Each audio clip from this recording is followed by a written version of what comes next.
and welcome to Speakers on Edge. We're doing 15 minutes of fame where we have voices of vision sharing messages that matter. And with today, a message that matters, his name's Eric. Eric, how are you? JC, I'm a person that is probably not unlike a lot of your listeners that took a lot of twists and turns to finally find what they feel they can do in the world to help people. And I have a wealth management practice, and hopefully, when people hear that, they don't just then click off because they think wealth management. Oh boy, another financial advisor here. But you know, over the course of the last 15 years of being in the being a financial advisor, all of the twists and turns that it took to get here. And the first thing is that 90% of the people that enter this profession, 90% fail out in the first 2 years. And then if you make it to 4 years, you're doing pretty well. But even right at 4 years, almost 80% of those people left still fail out. So why get into this business? Now, I didn't start out at a university, at a college, doing this. I did study for financial planning in college, but you get out of college and you're riddled with loans. You don't know anything, and you don't know anyone. And that's actually what I was told by a branch manager of Merrill Lynch. Like, listen, I think you're a nice guy. You seem trustworthy, but you don't know anything. You don't know anybody. How are you going to build a business? Because this is basically me sitting you in a phone with a phone and a phone book and cold calling for 120 hours a week. He's like, and you're going to hate it. So, what I was told in my mid-20s was, and I thought the advice was pretty valid, was go out and round out your skill set. I went and worked for a great financial services company. Then I went to a startup company after that, which was a little too good of an opportunity to pass up. But I tell you, it wasn't a very sexy kind of environment. It just wasn't exciting what I was doing. I wasn't going home thrilled about the work that I was doing. I wasn't really feeling like I was helping anyone. And I also felt that I was getting further and further away from what I wanted to do, was to help people make financial decisions, good financial decisions. So in my late 30s, I ended up hiring a career coach. And that's when I had a lot of conversation starters with the career coach. I had a career coach who was really able to guide me. She wasn't a cheerleader, but she was someone that was able to guide me back to the path that I had veered from. And I even said to her, I'm like, well, I was always wanted to be a financial advisor, but I'm getting ready to move, have our second kid. Did I miss my window? And one of the questions that she asked me was, well, I don't know. Did you miss your window? And if you never take this opportunity and we fast forward 10 years, are you going to be someone that lives with regret? And you're going to regret your decision of not pursuing this dream for the rest of your life? And I thought that question really hit heavy. Okay, so then you get into the business. You become a financial advisor. I interviewed probably at 7 or 8 different firms, and the cultures. People say financial advice and they think, okay, this person's going to help me pick stocks. And that's what most people think. It's all about investments. And while that is something that we do, it's so much more than that. And it needs to be so much more than that. But the cultures of the different firms that one can work for, where it could be just investments and that's all they do and that's all they care about. Or perhaps it's just insurance and that's all they do and that's all they care about, right? Over the course of 15 years before I started my own firm, I realized that there are so many ways to help people improve their financial health. That includes, yes, investments. That includes, yes, insurance, but also should include taxes, should include their estate plan, should include how they plan for retirement. What kind of legacy do they want to leave for the kids? Do they give money to charity? And a lot of that boils down to being someone's wingman through their financial journey of how they grow and build and protect their wealth, but being their wingman in good times and bad times. And you can hear from my clients, that I'm one of the first people that they call once chaos hits. Recent example, I have one of my longest tenured clients. She was laid off after 38 years at a Wall Street firm. And the layoff came in a typical Wall Street fashion. It came quick and it came callously. Wasn't expecting it all. And after she talked to her sister, I was the second person that she called. And I sent her flowers the next day because I felt badly, even though the plan we put in place was pretty airtight, and she was going to have more money than she into retirement than she ever would actually need. But she needed that wingman. She needed that someone to know that, hey, listen, I'm there for you when the times are bad. So, 3 years ago, that's when I started up my own firm. That really was the culmination of my vision of creating this ultimate customer and client experience where they not only get the initial plan, initial strategy, but then they have that wingman to guide them through today, tomorrow, and years to come. And that could include their families. That usually includes their families and their kids. So here we go. You were back in your 20s.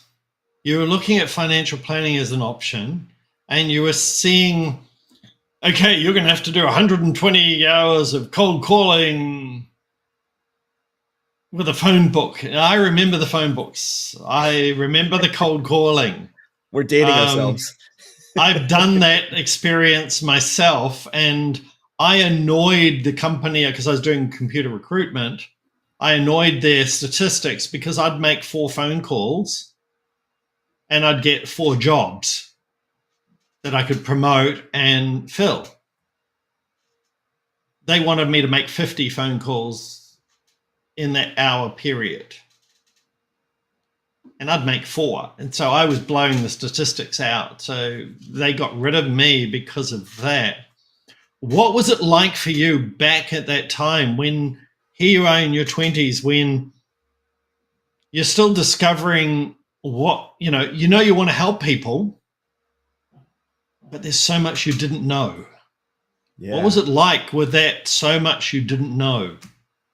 I think the advice that I got from the Merrill Lynch, head of the Merrill Lynch financial advising office was really vital. And he wasn't sugarcoating it either.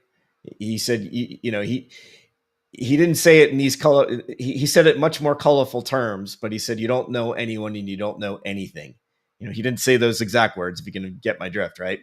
But I think the advice was really good because here I saw someone that he said to me, Eric, he goes, you look like someone that really wants to help people. And I could just get that vibe, but you're just not ready for this. So he's like, you need to go and learn and meet people. And I did take that advice to heart. And the next job opportunity I had within financial services was in financial services software. And it was with the mayor of New York, Mike Bloomberg's company. An unbelievable experience. I've been on every trading desk, every asset class trading desk you'd imagine, whether it's stocks, bonds, foreign exchange, hedge funds, currencies, commodities, whatever it was. They exposed us to their client base to help grow the software business. But the amount of people that I spoke to in a day was in the dozens on dozens, and I loved it. And it was always this rapid fire of Q&A, especially if you're on a trading desk. You ask if you're asked a question, you better give an answer in seconds because their attention span is literally seconds. So you have to be on, and it's okay not to know something. It's okay not to know something, but it's a quick, hey, I don't know the answer to the question. Let me get right back to you. But that experience of Q&A and learning by fire and meeting all these different people, learning how people tick. I mean, learning how different traders operate and really getting into their DNA of how people ask questions and want to be moving forward in their lives. And I think that's really was the advice that I got was, yeah, I don't know stuff. I don't know anything. So it's incumbent upon me to learn. And it's not necessarily going back to school.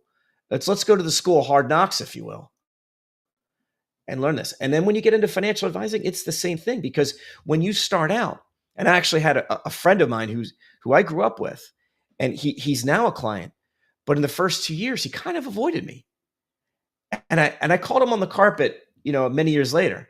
And I said, why were you avoiding me the first couple of years when I got into this business? I said, our friendship is more important to me than business, but you were kind of avoiding me, weren't you? And he said, yeah, I was. I said, why was that? He goes, because I wanted to do business with you. But the fact of the matter is I know financial advisors and they fail out a lot.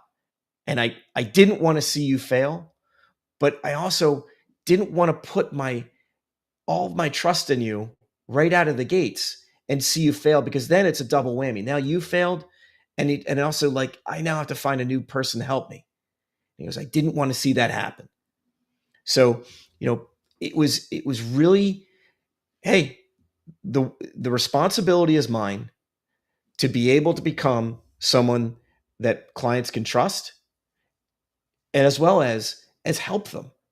And those two are big key components. You got to be able to trust me.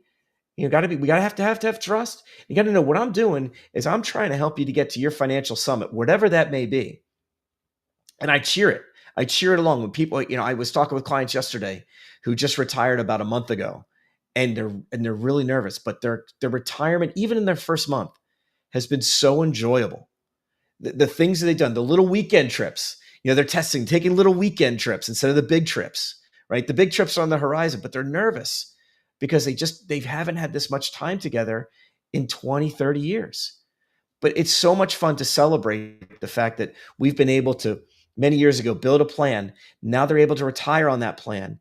And the enjoyment that they're getting out of it is just really awesome to see. It makes me feel like, hey, you know what? I have found my calling. I have achieved that realization of there's a lot of people that need the help and that I can help too. Hang on. Okay, you're now blowing the reputation of the financial industry because you sound like somebody who actually wants to genuinely help people succeed, and you actually got this crazy thing called a heart and a conscience. Hang on a second. Yep. What would you say to somebody who is that skeptical about the industry? Oh, and there's tons of them. I'll do you one better, JC. A lot of financial advisors, when they meet with someone new, and firms are like this too. One of the first questions that they come out of the gates with is how much do you have to invest? What's your net worth? And what they basically mean is, how much money can you invest with me before I give you one-on-one service? And there's going to be people that are like that, and the majority of the industry is like that. But that I don't like that approach, and my industry takes that. And when new people ask me that question, I feel badly for them, because they've been trained to ask that question, because my industry is so callous and it paints people with a dollar sign instead of a human being. So I always say, I'm going to help somebody. If they want my help, I'm going to try to help them, even if they might not even be in the financial position to get the help that I can provide. Maybe it's just steering them out of some pitfalls that a lot of people fall into. But I think a lot of it is, you have to have that conversation, and you have to have that genuine interest in people. And the genuine interest, I have a client who is an amateur equestrian. She does horse equestrian things. And I am fascinated. I've been on a horse 3 or 4 times, but I am fascinated by her world. She takes 2,200 pieces of equipment every time she goes to a horse event, an equestrian event. And it's fascinating to hear her, but it's also, this is her life dream, to ride horses until the day she can't. And as we probably can assume, equestrian isn't an inexpensive sport, but so it's me helping her get the ability to realize her dream. You have to take that genuine interest in people, and you have to be into it for their best interests. And if you're helping people first, good things will happen to you. Help people first in a genuine, honest, and trustworthy way, an effective way, and good things will happen to me too. And there we have the voice of vision with a message that matters. Help people. It's not that hard. Help them. And if you can't help them directly, help them indirectly. Show them the next step. Find them somebody. I had somebody come to me with a medical issue that I couldn't help them with. So I jumped on the internet and I found them a specialist in that topic, and I sent them to that specialist. This is what we Possibly do. change their lives. And hopefully it has changed their life. Yeah. I couldn't help them. And then they asked me, oh, how much? And I went, no. Yeah. No, here you go. Look, I can't actually help you. I'm sure not going to charge you. Please take that, go do what you need to do. And do I charge people for my time? Absolutely. Yeah. But being human, having a heart, you are the heart of the financial industry. Yeah. Congratulations, Eric. You're the heart of the financial and wealth management industry. Thanks, JC. That's the message that matters. Yeah. Yeah. I had one partner of mine say to me, we need more good people doing financial advice, because it only takes one Bernie Madoff for everybody to think we're all a bunch of scumbags.